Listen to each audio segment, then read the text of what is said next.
Throughout this economic crisis, a lot of financial observers like to dump on the Federal Reserve. After all, the Federal Reserve are the only ones doing anything, so it makes them an easy target. No one else does much. The latest problem is that in 2011, the biggest buyer of U.S. government-backed treasury bills, which is to say our federal debt, is now not China, not Brazil, no foreign country at all. 61% are bought by the Federal Reserve. It's over $800 billion was purchased by the Federal Reserve, the largest holder of U.S. debt. What does that mean? Well, it means that the Federal Reserve has taken on new responsibilities they probably shouldn't have in the first place, but then again, no one else is doing anything about it, and that's the problem. What the Federal Reserve does is, first of all, they're a central bank. Their number one goal is what we call price stability. Take care of inflation, deflation, things like that. Increase interest rates when inflation is getting out of hand, decrease them when the economy slows down. That's what a central bank does. That's great. The other thing the Federal Reserve has taken to doing through this economic crisis is basically propping up the financial system as we know it. About $14 trillion in various forms of loans, in what we call quantitative easing. About $1.6 trillion was just printed. $14 trillion in total has been sent out to prop up the financial institution.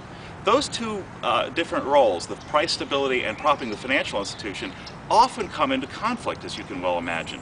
But the Federal Reserve is doing both because no one else does them.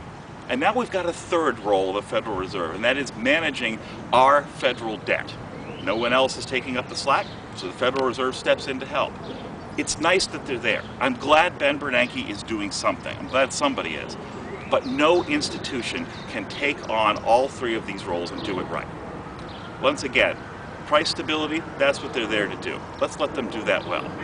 Saving the financial world, what we need is another institution modeled on the Federal Deposit Insurance Company, the FDIC.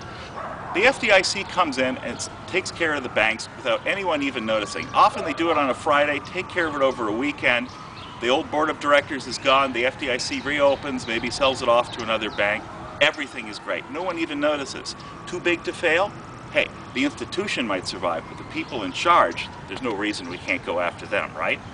So that's what needs to happen, is an institution that takes care of not just banks, but all of the other things, your JP Morgan and your Goldman Sachs and so on.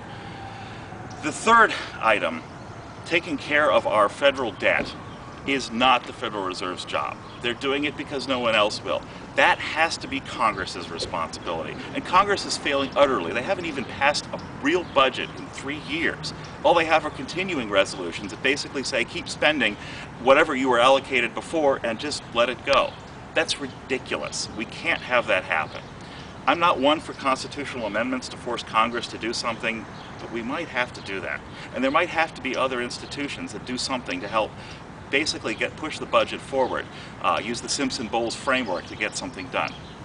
The point is that everyone dumps on the Federal Reserve because, well, they're doing too much. They're doing far more than a body that is somewhat mysterious should be doing in the first place. That's absolutely true.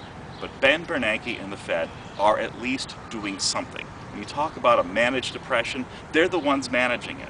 They're doing pretty well. They shouldn't have to do it all.